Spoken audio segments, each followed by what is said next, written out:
Let me tell you a story about more familiar characters, drawn from European myths and dreams.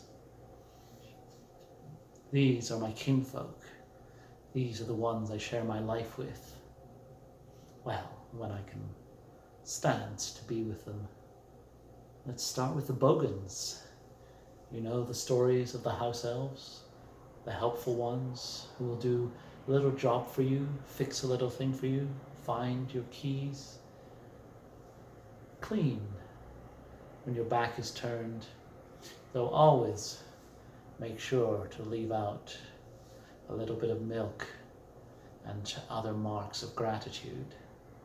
These are the Boggans, the house elves, and as I say, helpful but extreme rumor mongers.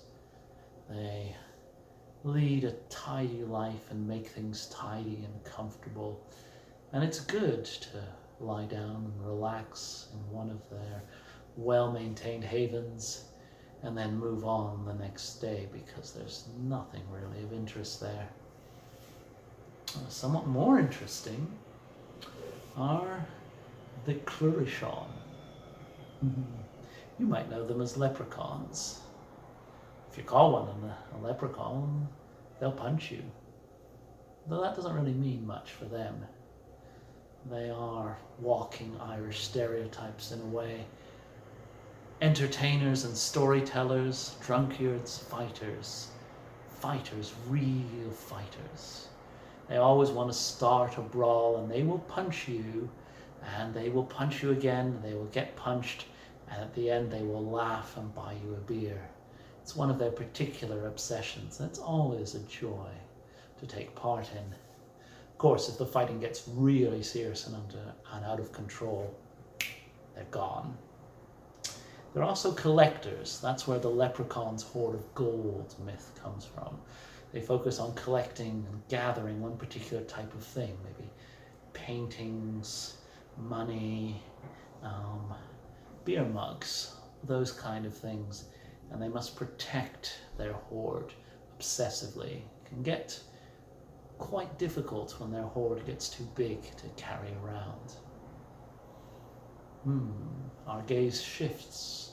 The story moves to a new location and zooms in on the Eshu. Now, the Eshu are quite simply the best of the changeling. We're nomads, story collectors and storytellers, which is why you're so lucky to have me today to explain all this to you. Any other changeling would probably just have punched your lights out. But yes, eternal nomadism. We're never happy in any place. We move from place to place. We foment a bit of unrest, a bit of revolution, a bit of freedom. And we adapt. We listen to what people say. We work them into new stories. We share them back.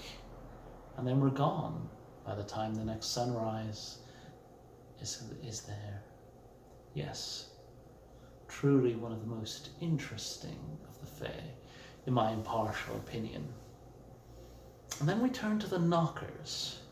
You could say that the Nockers are pretty much exactly identical to the Eshu. You could say that, but it would be a stupid and wrong thing to say. Because where the Eshu are all about stories, the Nockers are all about engineering, building, crafting. They are brilliant at what they do.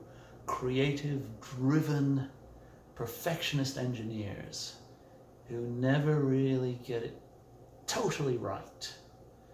And this is a source of unending frustration for them.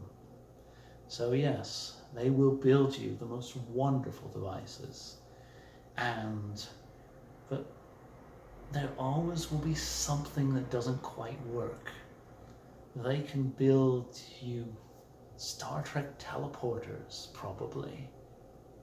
And 99.9% of the time, they'll work perfectly, and they are an excellent way of moving from place to place. The remaining 0.1%, they explode and everybody dies. But You can't break an omelette, which is a terrible metaphor. You can break omelettes and break eggs all the time. I can even make an omelette without breaking eggs. I tried that once. It was quite interesting. Anyway, those are some of the fair folk. I would say I hope you get the opportunity to meet them, but I really hope none of them get the pain of meeting you.